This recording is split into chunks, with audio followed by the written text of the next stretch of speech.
অনেকদিনই কোনো খাবারের রেসিপি তোমাদের সাথে শেয়ার করা হচ্ছে না, কিন্তু আজকে আমি যেটা শেয়ার করবো সেটা কোনো রেসিপি ঠিক নয়, তবে একটা টিপস দিতে পারি তোমাদের ছোটোখাটো।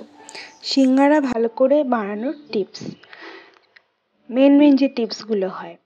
তো এরকম সিঙ্গারা বানানোর জন্য অবশ্যই একটা আলুর তরকারি তো করতেই হবে, এবং আলুর তরকারিটা পুরো শুকিয়ে যাওয়া অবধি টেনে নিতে হবে।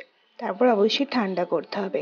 এখানে তোমরা চাইলে দোকানের মতো খোসা শুদ্ধ আলু ব্যবহার করতেই পারো, কিংবা খোসা ছাড়াও।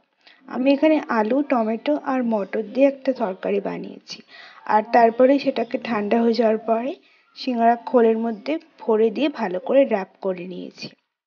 এবার আসি আসল স্টেপে। হালকা গরম তেল, যেটা তোমাদের বেশি গরমও লাগবে না সেরকম তেলেই সিঙ্গারাটা ছাড়বে।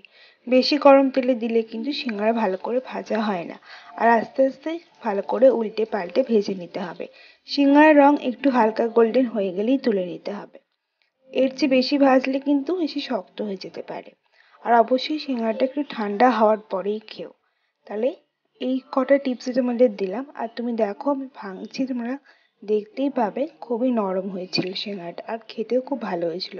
তোমরা যদি তরকারির রেসিপিটা চাও আমি অবশ্যই নেক্সট ভিডিওতে শেয়ার করে দেবো। আজকের মতো টাটা, সবাই খুব ভালো থেকো।